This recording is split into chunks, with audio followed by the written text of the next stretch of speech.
പക്ഷേ അതായത് നമുക്ക് ബാഡായിട്ടുള്ള എന്തെങ്കിലും ഒരു സിറ്റുവേഷൻ വന്നിട്ടുണ്ട്? ബാഡായിട്ടുള്ള ഒരുപാട് അനുഭവങ്ങളുണ്ട്. നമ്മൾ നാടക സ്ഥലത്ത് ചെല്ലുമ്പം അന്നൊക്കെ നടികളെ ഭയങ്കര പുച്ഛത്തോടു കൂടി കാണുന്നത്. എന്താണെന്നറിയില്ല. ചിലപ്പം നാടകം എന്ന് പറയുമ്പോൾ സാമ്പത്തികം കുറവായതുകൊണ്ടാണോ എന്നറിയില്ല. അവസാനം ഇപ്പം സീരിയലിൽ അഭിനയിച്ച ആ ആള് തന്നെയാണ് ഞാൻ. സീരിയലിൽ അഭിനയിച്ചിട്ട് അയ്യോ വീട്ടിലൊന്ന് കയറിയിട്ട് പോയി എന്ന് ചോദിക്കുന്നവരുണ്ട്. നടികളെന്ന് പറഞ്ഞാൽ എല്ലാവരും ഒരേ തൊഴിലല്ലേ. അഭിനയം എല്ലായിടത്തും നാടകമായാലും സിനിമയായാലും സീരിയലായാലും ഒറ്റ അഭിനയമാണ്. അതിന്റെ എന്താണ് ഇങ്ങനെ ശരിക്കും കലാകാരികൾ നാടക കലാകാരികളാണ് അല്ലേ. നമ്മുടെ ശബ്ദം നമ്മളപ്പം തന്നെ അഭിനയിക്കുന്നു. ഇത് ചിലപ്പോൾ ശബ്ദം വേറെ ആരെങ്കിലും ആയിരിക്കും കൊടുക്കുന്നത്, ഡബ് ചെയ്യുന്നത് വേറെ ആൾക്കാരായിരിക്കും. അപ്പോൾ ശരിക്കും യഥാർത്ഥ കല അതാണ്. പിന്നെ എന്താണ് ആൾക്കാർ അങ്ങനെ കാണുന്നതെന്ന്. അതുകൊണ്ട് ഒരിടയ്ക്ക് ഞാൻ ഒരു വീടുകളിലും പോയിരിക്കില്ലായിരുന്നു, നാടക വണ്ടിയെ തന്നെ ഇരിക്കുമായിരുന്നു. അല്ലെങ്കിൽ ഗ്രീൻ റൂം കെട്ടിത്തരും അവിടെ. ഒരുപാട് അനുഭവങ്ങളുണ്ട്. എന്തിന് വിജയകുമാരി ചേച്ചി ഞാനും കൂടെ, മുകേഷ് ചേട്ടൻ്റെ അമ്മയും ഞാനും കൂടെ അവിടെ സഹകരിക്കുമ്പം ഒരു വീട്ടിലൊന്ന് ബാത്റൂം പോകാൻ, അത് ഈ ട്രിവാൻഡ്രം സൈഡിലോട്ടാ, ഒരു വീട്ടിൽ ചെന്നിട്ട് ഗേറ്റ് തുറന്നു തന്നില്ല. അവരാരാണെന്ന് അവർക്ക് അറിഞ്ഞുകൂടാത്തോണ്ടാ. അവരുടെ ആ ചുറ്റുപാടും അവരുടെ വീടും അതിനേക്കാൾ ഭയങ്കര വീട്ടിൽ നിന്നാണ് അവർ വരുന്നത്. എന്നിട്ട് പോലും നാടക നടിയാണെന്നുള്ള ഒരു കാര്യം കൊണ്ട് ഗേറ്റ് തുറന്നു കൊടുത്തില്ല. പിന്നെ തീർച്ചയായിട്ടും അയ്യോ ഞാനൊക്കെ നടിയായത് അമ്മയുടെ അഭിനയം കണ്ടിട്ടാണ്. അതിൽ ശരിക്കും എല്ലാ സ്റ്റേജിലും ഞാൻ സൈഡിൽ പോയിരുന്നു. അമ്മ അഭിനയിക്കുന്ന ഭാഗം വരുമ്പോൾ കാണും. അത്രയ്ക്ക് ഇഷ്ടം. ഞാൻ ശരിക്കും ഒരു റോൾ മോഡൽ ആക്കിയേക്കുന്നത് അമ്മയാണ്, വിജയകുമാരി അമ്മയാണ്. ഒന്ന് പറയാൻ ശ്രമിച്ചായിരുന്നോ വീട്ടുകാരോട് ഇന്ന ആളാണെന്ന്? ഗേറ്റ് തുറക്കാതെ ഇല്ലില്ല, അതൊന്നും കേൾക്കാനുള്ള ഒരു സന്മനസ്സില്ല അവർക്ക്. ഇല്ല, സംഘാടകർ അവിടെ ഒരുപാട് കുതിരയുടെ പുറകെ നടക്കുകയാണ്. അപ്പൊ അവിടെ ആരുമില്ല. നമ്മളെന്ന് തന്നെ ഇറങ്ങിപ്പോയത് ആ വീട്ടിലൊന്ന് പോയി ചോദിക്കാന്നും പറഞ്ഞ് അങ്ങനെ ഒരുപാട് അനുഭവങ്ങൾ ഉണ്ടായിട്ടുണ്ട്. ഈ നാടകത്തിൽ പോകുമ്പോൾ തന്നെ ഞാൻ പറഞ്ഞില്ലേ, ബുക്ക് ചെയ്യുന്ന ആൾക്കാര് ചില മുതലാളിമാര് ഇപ്പം ചില നിബന്ധനകളൊക്കെ വെക്കാറുണ്ട്. ഇപ്പം എത്ര നടിമാരുണ്ടെന്ന് ചോദിക്കും.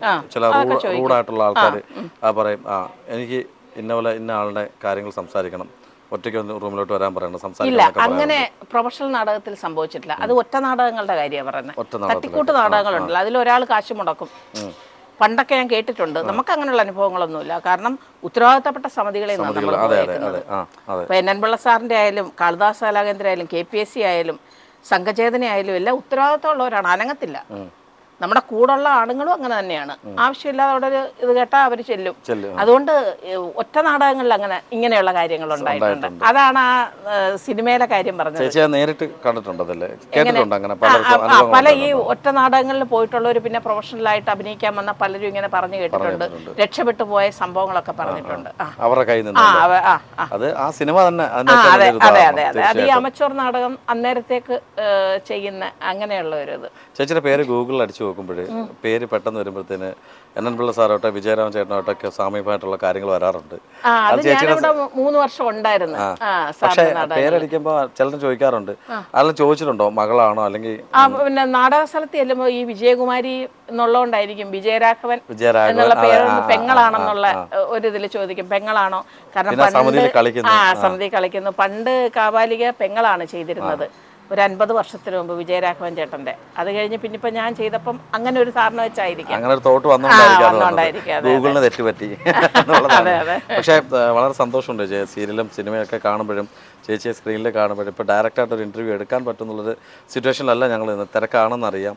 എങ്കിൽ പോലും ഒന്നിനോട് ചോദ്യങ്ങൾ വെച്ച് ഈ സിനിമ സീരിയലും തമ്മിൽ ഒത്തിരി ആൾക്കാർ പറയാറുണ്ട് ഡിഫിക്കൽട്ട് കൂടുതലും പിന്നെ സീരിയൽ തന്നെയാണ് ഡിഫിക്കൽട്ട് കൂടുതൽ. കാര്യം അധിക സമയം, പിന്നെ നമുക്ക് കുറേ സമയം രാവിലെ നമുക്ക് പഠിച്ചു ചെയ്യാനുള്ള സമയമില്ലല്ലോ.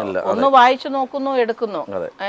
അന്നേരം ഇത്രയും പെർഫെക്ഷനോട് കൂടി അത് ചെയ്യണമെങ്കിൽ അത് ഒരുപാട് ബുദ്ധിമുട്ടാണ്.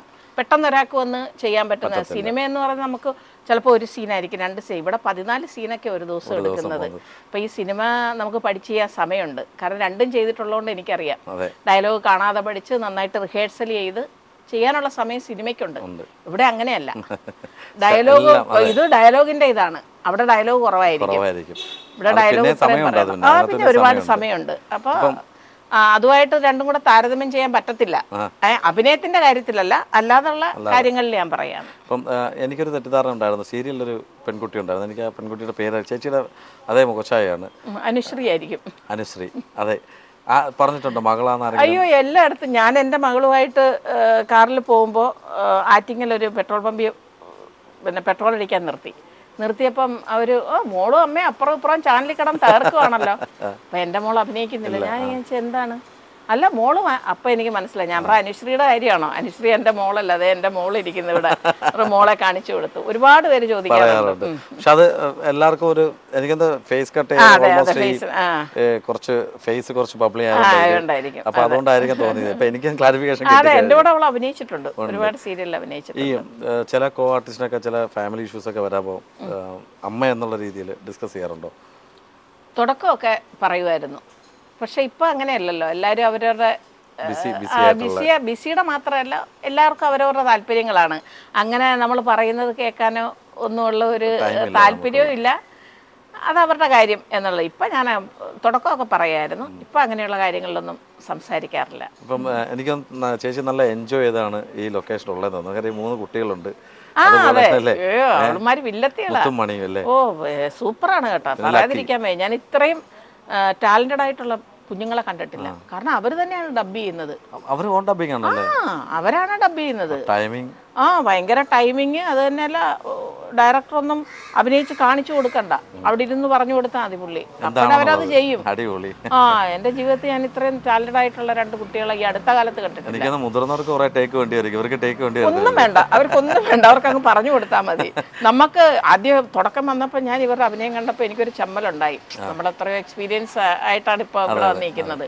പക്ഷെ അവർ തുടക്കമല്ലേ, അവരുടെ ആ ടൈമിങ്ങും അവരുടെ ആ ഡയലോഗ് ഡെലിവറി എല്ലാം നമുക്കങ്ങ് വല്ലാത്തൊരു, എനിക്ക് സത്യത്തിൽ എൻ്റെ കണ്ണ് നിറഞ്ഞു കേട്ടോ. കാരണം എനിക്ക് എൻ്റെ മോൾ അഭിനയിക്കുന്നതൊക്കെ എനിക്ക് ഇഷ്ടമായിരുന്നു. പക്ഷെ അവർക്ക് എന്താ പഠിച്ചാൽ മതി, അഭിനയിക്കണ്ട, അമ്മയ്ക്ക് പേരുദോഷം കേൾപ്പിക്കണ്ട എന്നൊക്കെയുള്ളൊരു അങ്ങനെയൊക്കെയുള്ളൊരു ഇതായിരുന്നു. പക്ഷെ ഇവർ അഭിനയിക്കുന്ന കണ്ടപ്പോൾ അത് ഭാഗ്യമാണ് കേട്ടോ, അച്ഛൻ്റെ അമ്മയുടെ ഭാഗ്യമാണ്. അതുപോലുള്ള മക്കളൊക്കെ തീർച്ചയായിട്ടും ഭയങ്കര എന്താണ് സ്മാർട്ടാണ്. ഞാൻ ഇന്റർവ്യൂ എടുത്തതാണ് കേട്ടോ. എന്റെ ഊപ്പാട് വരുത്തിച്ചിട്ട്.